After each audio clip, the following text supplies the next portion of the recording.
Hello and welcome to the YBMB show. Today is the business day, and as you know, those of you who follow, and there are quite a few of you following now, it's growing every week, which is fantastic. Mondays we talk about body, Wednesdays we talk about mindset, and Fridays we talk about business. And often I'm honoured to have a great guest to sort of help me discuss various aspects of it. So today's a business day, and so I'm really happy to have Nilam Holmes with me today. Hi, Nilam. Hi, Angela. And Nilam, she'll tell you, you may have already recognised her, but Nilam is, I first met Nilam in her clinic. It was at the time in Ladbroke Grove, I think, in Notting Hill. And I remember the first someone had told me about how amazing she was about eyebrows, because Nilam is the original inventor of the HD brow, and actually got subsequent brands now, which we'll talk about. So I'd heard all about Nilam, and I went to see her, and I think the first person I bumped into was one of the Spice Girls, laying there getting hers done, and then there was a famous DJ, Nick Grimshaw, I think it was, who sort of popped out of the loo as I was walking in. So very high profile, and that's because of the fantastic work she does and the fantastic service. And so that was a few years ago. And I've since been to Nilam a few times. She's got a wonderful spa called Derma Spa in Milton Keynes. But Nilam has experienced a lot of challenges in 2020 during the pandemic because of the fact that her business is so hands-on. And so it's really lovely to get you on today, Nilam, to sort of talk about what's happened really for you in the business, how you've managed to cope. And then after that, I think it'd be lovely to talk about the connection between aesthetics and business as well. So it's a really good conversation to have. So tell us a little bit more, fill in the gaps of the things that I didn't say with regard to your history. So I've been in the beauty biz, since I was at university. So that was like 30 years ago. Yeah. And I fell into it by accident, had a real passion for it. So I've always had my own business, as my own salons. And then it was 2008 that I invented the HD brow system. Yeah. Launched that. And I just kind of identified this little gap in the market. People would say, how do you do that method of brows? And I was just like, well, it's just a bit of this, that, and the other. But then I thought, well, there's obviously some demand for it. So I put this system together and then launched that. I left that in 2016, but I've always kept my clinics going the whole time. So I'm known for brows, but I do a lot of skin and anti-aging. Yeah. And as I can vouch for, you do amazing stuff. And I'm sorely missing it, I must say, while we're off. I know. So, and then it's an established clinic. And like I say, we have a lot of these sort of high profile clients, which always helps because they mention you in, interviews and the press. So it highlights the treatments and, your services. Well, the Beckhams were talking about you, weren't they? And Victoria and David as well. So they're big fans, I know. Yes, not just women. It's, I would say I have a clinic in LA that I do as well. Well, I haven't since the pandemic, but 60% of my clients there are men. Yeah. So when I'm there, it's mainly male focused. So I think looking good is not really gender specific, Not at all. Yeah. For everyone, it's looking good, feeling good. Yeah. But really, this last year has been quite tough. So even though I've been established for so long, I don't think the pandemic discriminated, anyone. I think it's really hit every single business hard. Yeah. And, it's just been like this kind of crazy time trying to adjust and adapt to what's going on to stay alive, Yeah, well, you had you and the rest of your industry had a lot of false starts as well, where I know that there have been some people in your industry who've sort of continued under sort of the guise of it being sort of medical procedures and things like that, but I know that you chose to really sort of play it by the book, and I really felt for you, because there were a few times on Instagram where you pulled out all the stops to get ready with every single precaution. My goodness, it was amazing. And you sort of did a tour all around your spa, and if anyone was ready, you were ready. And then, they sort of stopped it again, didn't they? Sort of almost before it started. So what's that been like? How have you managed from a business perspective? Because obviously you had a load of staff, you've got this beautiful spa, overheads and everything. What did you do? Well, the beauty industry's always been safe. I've always worn PPE, you know, you'll notice sometimes you go and have your nails done, the technicians wear gloves, you know, we're used to wearing all of this. Yeah. So, and I used to teach infection control. Yeah. So I was totally ready to open, but I just don't know what happened. I think the government just forgot us and saw it as not as an essential industry. It was almost like, oh, going to have a facial was not important. No. And Yeah. you know, obviously the government was very male dominated. Yeah, it might have been different if we'd had a female prime minister, I have to say. Yeah.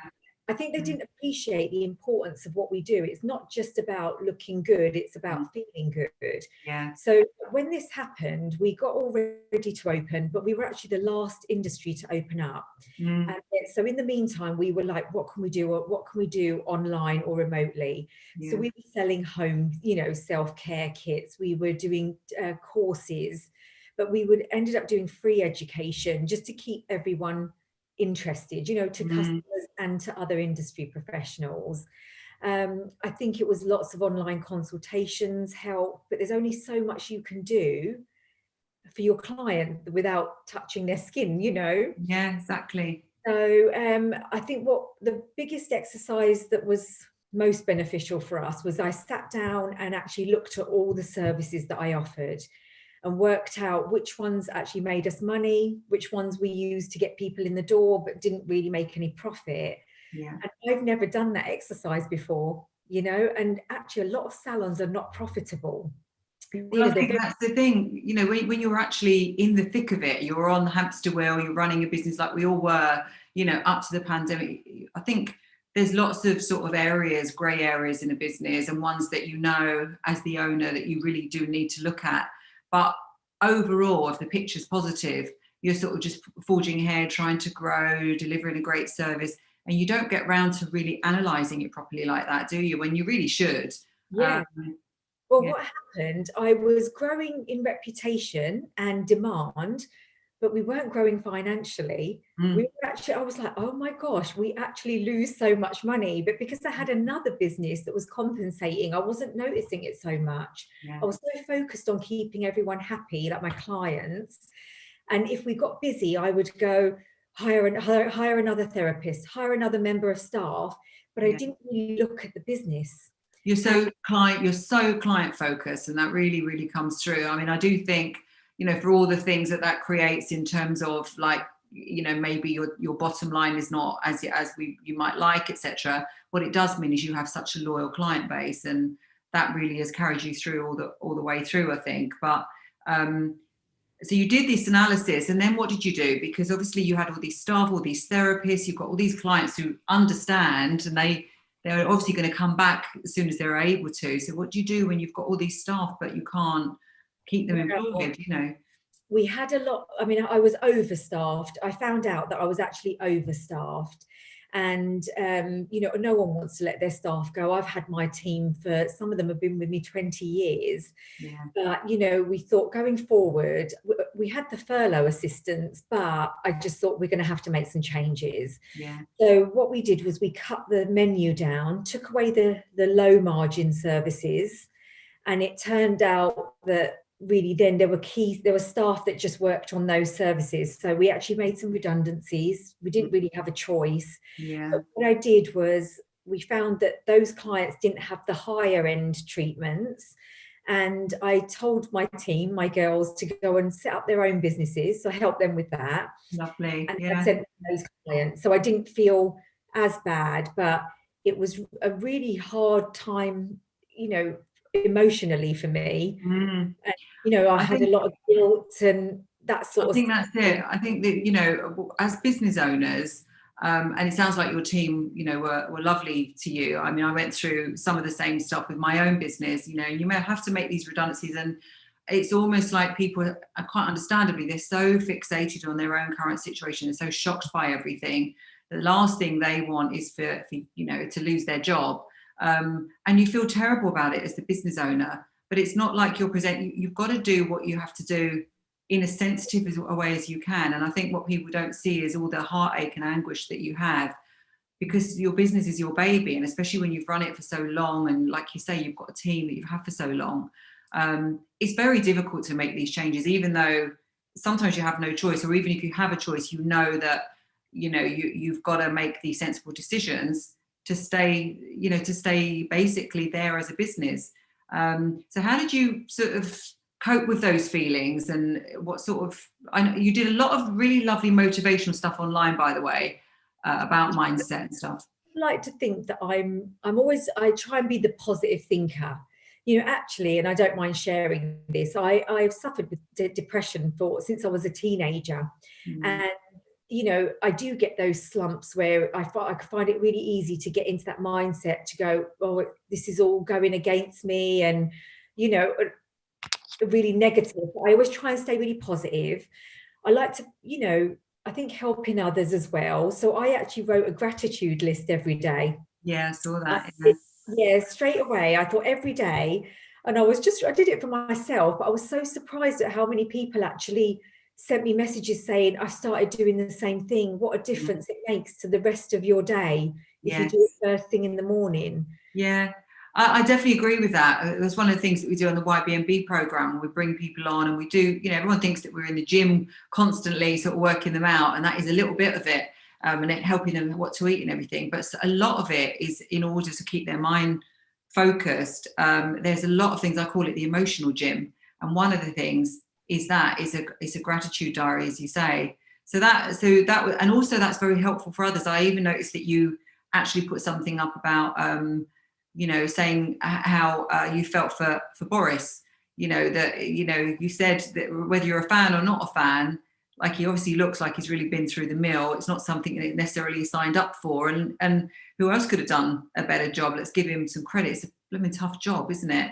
I know. You know what, Angela? I had really mixed responses to that. Some people were like, are you crazy? Are you crazy? How dare you stick up for him and feel sorry for him? And I was like, look, on a human just level, a person, yeah, we're all human, and that's what I try and I think, how you want to have that compassion, don't you? Yeah. I mean, it must be so difficult. And I think I watched his announcement and just recognized that he looked so exhausted, so tired, and I could empathize with that. Well, when you just said that, you've suffered with a sort of like mild depression or whatever. Well, I was talking to somebody about stress management and anxiety management at work. He's a therapist who helps people with that. And what he said is that we're all on the spectrum of negative self-talk. Either we get a grip of it and we replace it with things like, positivity, positive thinking, gratitude and all of that. And that gets us through and keeps us happy. Or sometimes we forget to do that for whatever reason, and we go further down that spectrum. But the truth of the matter is that we're all driven human beings, and our first drive is for security and self-protection to stay alive. And so part of what our brain does is it looks out for danger, and that's what the negative self-talk is. And but the first step is that awareness that like no one is free of it. Everybody is on this spectrum, and we go up and down the spectrum depending on what's going on in life. And this has been so difficult. And I think, as we were saying, with a business, at least a business like mine, we've been able to sort of transfer who we're working with. We can deliver it all over online. And so you can keep things going and you can keep really productive. It might be different, but you can be doing something. But when you've got a business like yours, like you said, there's only so much, and then you can't literally touch people. What can you do? I mean, so I think, you've really sort of been through it. I know someone else who's been in the events industry the same. So how did you use the time productively? I was like, we've just got to do whatever we can to hang on, because this won't last forever. We will bounce back. And I think what really helped me was after I made those changes, that was before the first that we opened up. Yeah. I had to make the redundancies then. We went, and then actually business was better. It's the first time that I've actually made not, a very small profit, like so quickly, increasing profit. So actually had done my business better, and the demand, the support from my clients was great. So when we went into lockdown again, I actually don't feel fearful of getting back to where we were.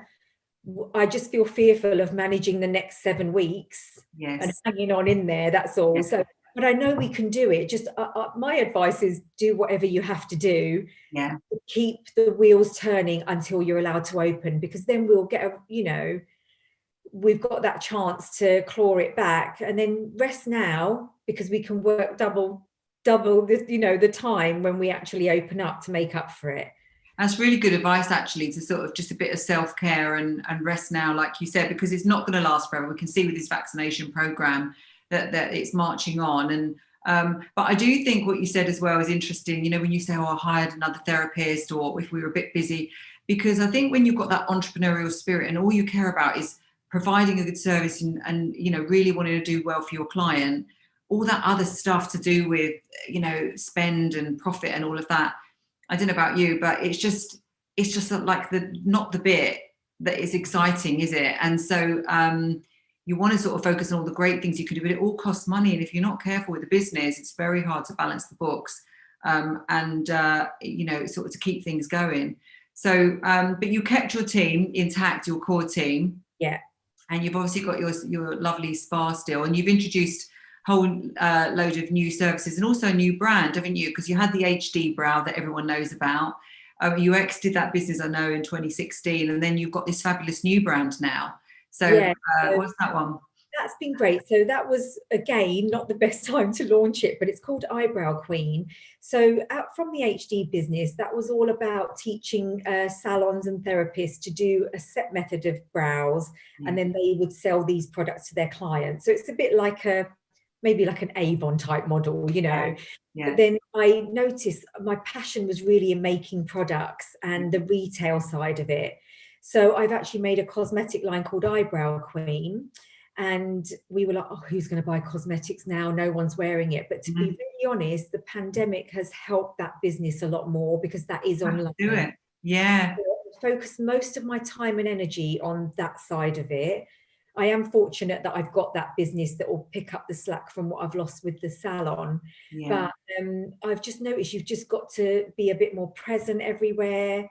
I'm always accessible, which isn't a good thing personally, for the balance. I haven't found the balance yet, I have to say. But I just always, while we're all trying to survive, I'm not saying no to anything. I'm really just trying to, I'm probably taking on too much. I am struggling to manage that a little bit, in honesty. But, it's just about trying to keep your clients engaged. Sell what you can at the moment, isn't it? Yeah. Well, you're pretty prolific on social media. If people go into your it's Nilam Holmes, isn't it? That's what at Nilam Holmes, and they'll see all the things you do and the fun people you interact with and everything. But you said things as well, like you spent more time in your garden with Pete, and you've just done more things at home, because when you were full throttle just prior to the pandemic, I know I tried to book you, and you were like, yeah, I really, really want to do you, but I'm in LA at this time. And I used to see you, really early, sort of jumping in.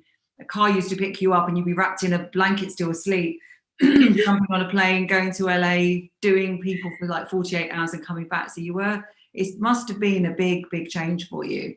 What do you think about clients? Because I know myself, so I've had to, as you can see, do my own hair, and my own nails and everything like that. But I think probably come on to the next bit of the conversation now, is that there is a big connection between being productive in business and being successful and actually looking the part and looking how you want to look and looking groomed. And I think some people might think brows and hair and nails and things like that are a bit superficial.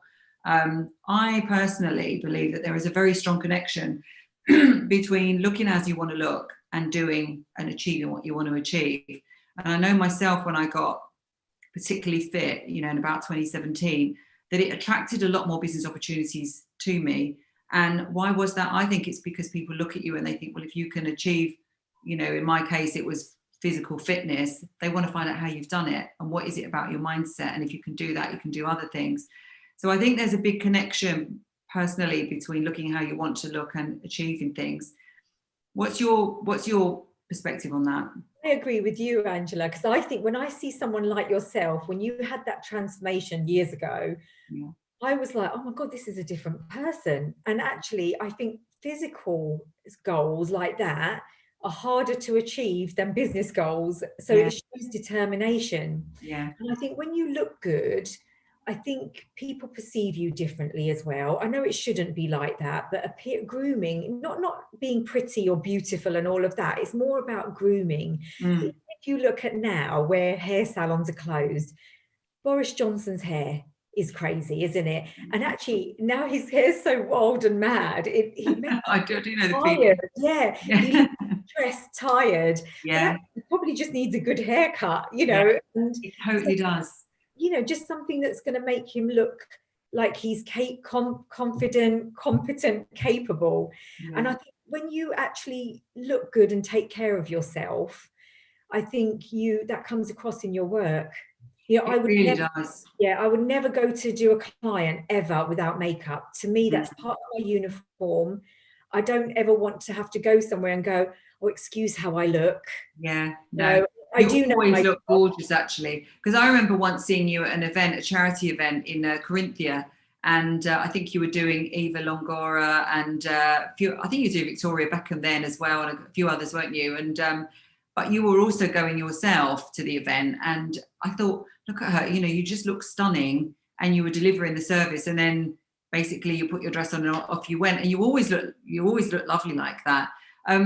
It's interesting about brows as well. How did you sort of decide to get into brows? Because I always say to people now when they ask about styling and everything, I say to them, it's amazing what you can do with teeth and brows. It really does change people, doesn't it? 100%. So if you look at certain styles of brows, you know, that really skinny, thin, overplucked brow, to me, that shows somebody who's got a lot of time on their hands, or just, you know, it just, I don't know, that sometimes it can make you look very harsh. Yeah. It's a natural groomed brow, just you want to look polished, don't you, all the time? Yeah. And I think some brows, if they're like heavy set, you can end up looking really moody. Yeah. You need that expression as well. So sometimes you get people with this sort of surprised, startled look all the time. You can almost look a bit vacant and like surprised and, you know, shocked. I always remember working on a girl on X Factor. There was a young girl called Cher Lloyd. Oh, I remember her. She had a brilliant voice. Yeah, I do. She sang with will.i.am, didn't she? Yeah, but what happened, she had brows like this. Right. And I remember the head of the makeup team calling me and saying, can you come and help us with this girl? And everyone was like, she's got a bad attitude, hasn't she? Isn't she really like moody and stroppy? And I went, no, it's just her brows. Yeah. So like angry looking. She looked really angry. Yeah. Now, I mean, she's a beautiful girl, and they're very similar to sort of my brows now. Yeah. It changed her whole look of her whole face, you know. Yeah.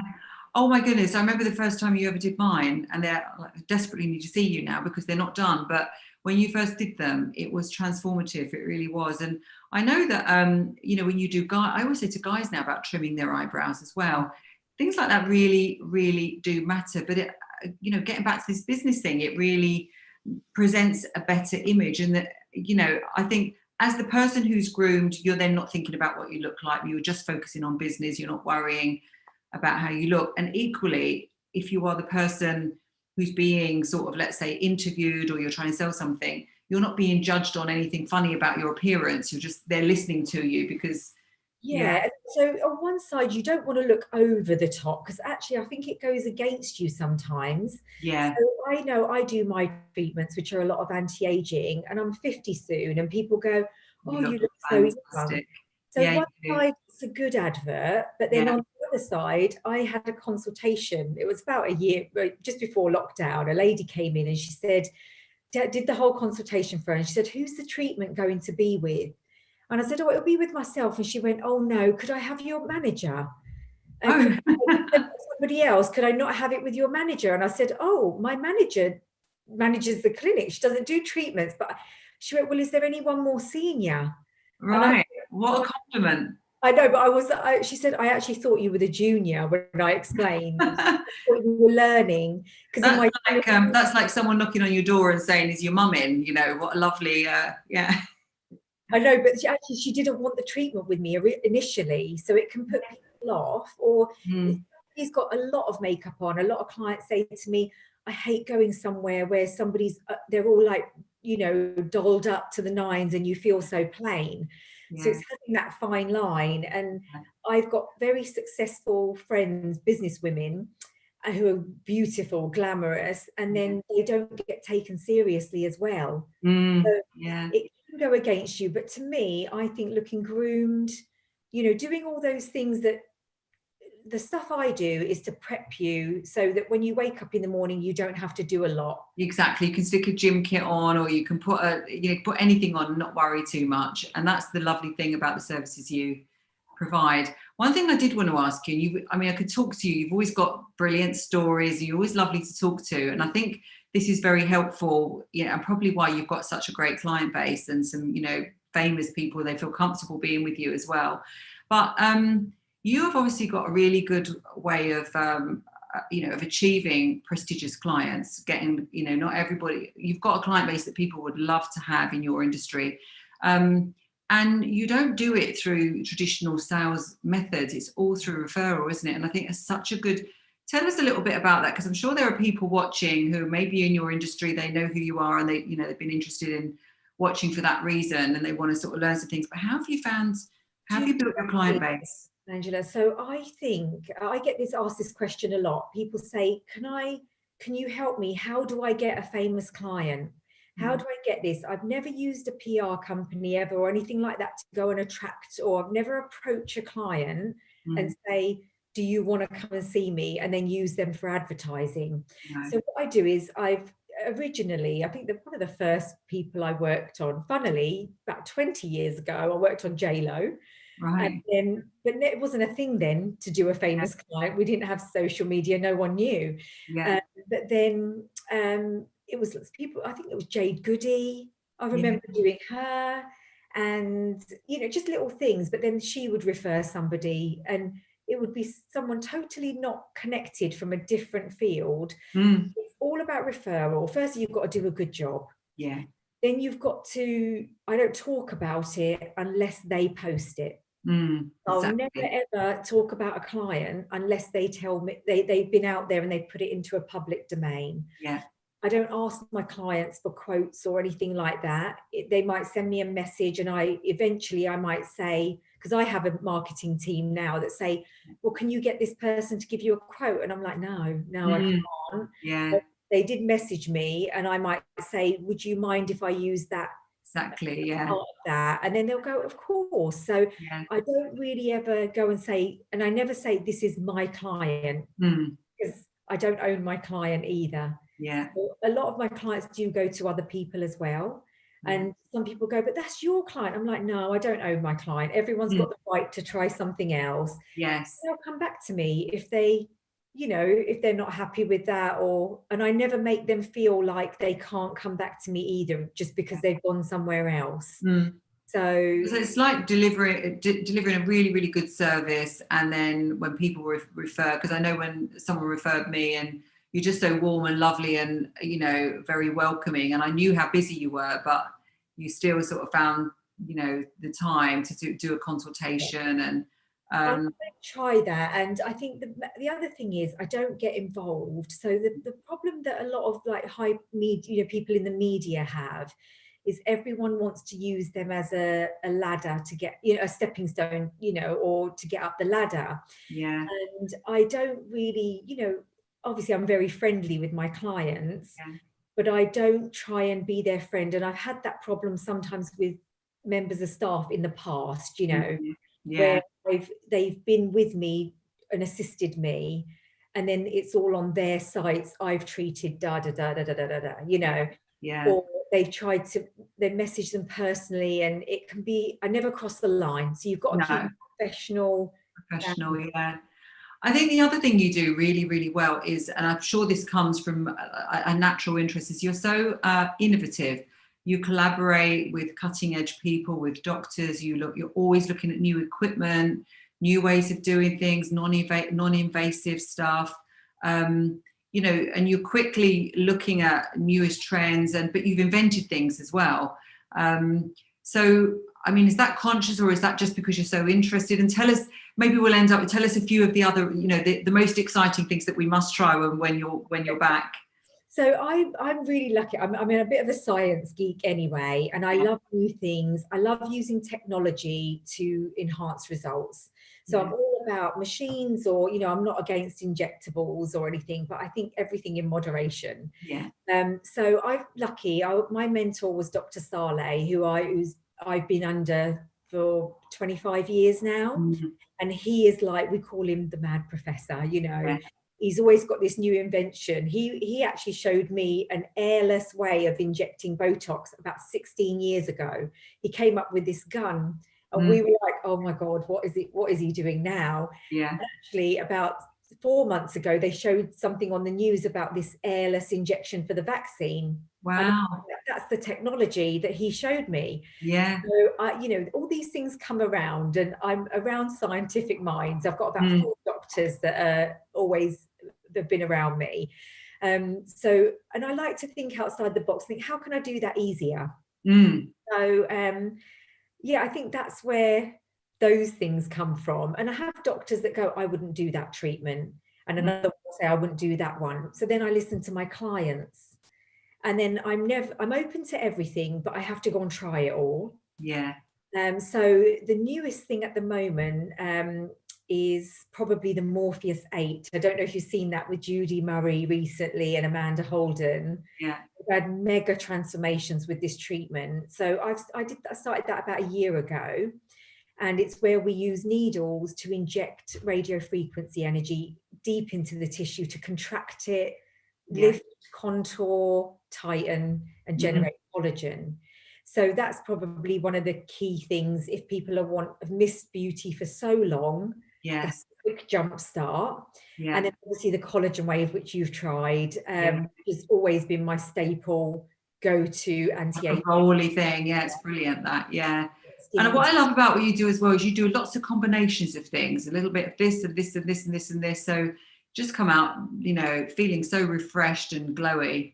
Yeah, because one thing's not going to change you. So we say, oh, brows make a big difference, but brows alone aren't going to make you look 10 years younger or feel brighter. It's a combination of, I always say it's like skin tightening, the texture and the health of the skin is another thing. Yeah. You know, we lose volume and everything. So sometimes you need something to kind of lift again. Yeah. I think it's a combination, eating better. So you know, you can do all this stuff on the outside, but if you're smoking, drinking, going in the sun every day, that's not going to help you either. So definitely not. No. It is a bit of everything. And a young face and old body is not going to match. Yeah. It's about the harmony, isn't it? Vice versa. Yeah, definitely. So we think you're going to be back in about 7 or 8 weeks, you hope? Yeah, so I'm hoping to open. We've had this before where we've been given a date, booked everyone in, and then 18 hours before we've been told we're not allowed to. I'm just hoping people they stick to the rules, because it is a little bit, I noticed they've given this June the 21st, and we can all laugh about all these memes where everyone's going to go out and have this massive party. But I'm hoping everyone's not going to just treat it like Freshers Week. And no, exactly. You know, and I think when we come back, ultimately the business definitely sounds, in your case, with the way that you've implemented things, that it's going to be a stronger business. It might be a leaner business, but it'll be a stronger business. And you know, you've still been looking at all these new products and all these new ways. So you've used your time really productively, and there is still time for people to do that, you know, to really get their head straight, to rest, like you said, to come up with a lean business model, and so they can hit the ground running. Yeah, I mean, there are loopholes at the minute with the for medical reasons, but to be really honest, unless it's Botox for your bladder or migraines or, you know, I don't know, laser for polycystic ovaries or something like that, there aren't many medical reasons for what we do. I just wanted to make sure I didn't add to any spread of this virus. Let's just give it this time, because hopefully this is the last lockdown we're going to have. Yeah, hopefully. Just another quick question I wanted to ask you at the end, because I've had a few people saying to me that they want to retrain, and you know that one of our areas is helping people sort of move from business to business, start new businesses. if someone wanted to retrain in your area, and particularly if they were interested in the brow side, where would you recommend? Do you run a training program, or? You can they can contact me, and there's a few different providers for training now. I don't actually do training anymore. Right. There's Yeah. no really great providers for brows. So Yeah. the main thing is make sure you've got the basics. Yeah. So if you're good at brow shaping and then you decide to go into microblading or something, then you don't go straight to a microblading course. Go for the basic course first and then build up on it. Yeah. And just get the foundations. So there are a few different providers, like my sister actually, who helped me formulate the original HD brows. She runs a great basic course. Does she? Yeah. Then you've got lamination courses, and she doesn't do microblading courses, but there are other ways, then there are other companies you can go to in different areas. Yeah. And can people start training even, not hands-on? Can they train the theory and stuff already? Yeah, it's never too late. Everyone's training online. Get your theory. The first thing I would say to anyone in this thinking of going to this industry, whatever you're going to train in, get a level 3 in anatomy and physiology. Yeah. You can do that online. You could do it in a day, a week, depends on how quickly you learn. Yes. There are loads available. There are free courses available. Get that one, because that can be your entry into some people will require that for these private courses. Definitely. And then, shop around, but find a provider that's accredited. Make sure you're accredited, because you need that for your insurance. Yeah, completely. And it's a great industry to be in, because regardless of what's just happened, hopefully, fingers crossed, it won't happen again. And, it's a repeatable business model, because we have to keep coming back, and if we want, it's a maintenance model, isn't it? So Angela, when I had HD, I remember having an aerospace engineer come and a banker, ex-banker, lawyers. I had a barrister. Just said, I had enough of that. I want to get into this sort of services business, and I want to retrain. And they make a good living out of it. And I would just say specialize. If you want to do the full spectrum of beauty, then go to college and do the proper course. Do it that way, and just don't overstate yourself. So I know people who do a 2-week course and say, I'm a skin specialist, but you can't, it takes years and years to build it. So start with something, master it, then go on to something else. And it doesn't have to be overnight. So to sort of round up, I suppose, is that this is the business day. You've told us a load of great things about business, actually, but also body. I could have had you on the Monday show and mindset as well, so you could be on all the shows this week. I need you to motivate me on the body, to be really. Yeah, well, so on YBMB, what we do is we break it into 4 sort of sections. It's a whole season. We start the spring season on Monday. We've just finished winter season. We've had some amazing transformations, and when people look at the photos, it's almost like, I feel like I'm a PT, because I'm showing before and after bodies.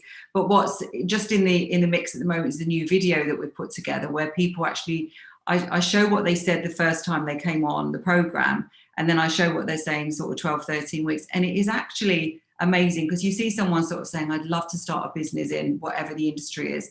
And then 13 weeks later, you see them saying, yeah, well, I've started this business and I've got this many clients. And so, it's such a good proof, I suppose, of the fact that when you get your body sorted, so that what I mean by sorted is strong, when you get your body strong, and then you get your mindset to go with it. So now you're mentally strong as well, using some of the techniques you've mentioned. Then you are ready, I think, to start to sort of pivot, if we want to use that word, or just transform your career, moving into a different job, a different business. And then what we've got is the techniques on the program to sort of teach people to start the business and to grow the business. So it's a lovely combination of things. And you're just such a great example for people to aspire to, really. Someone who's got the resilience, got the experience, got the look, and in a really great, future growing sector. So lovely to have you on. Something to encourage people. I didn't actually train in my industry. I fell into it and I trained all the way through. I learned on the job. And I think we've all got to just try and think, we are going to get through this. We will build back up, because there's no other way. We're not going to go backwards once we come out of this. You can only go forward. And if you want to start a business, there are lots of people, now is the time to start this business. before the pandemic, the beauty industry was the biggest growing, it was one of the fastest growing industries. It will get back there. It hasn't stopped. No, So not at all. we've just had a setback. I don't think we're starting from scratch again. So I think everyone can do it. We just got to remember that this isn't it. You know, we have to be part of making it all grow. Yeah, no, I totally agree. Great way to end, and I could talk to you for ages, but thanks so much. And I definitely will be at the front of that queue when you open up again. Thanks for having me. And I'll see you soon. All right.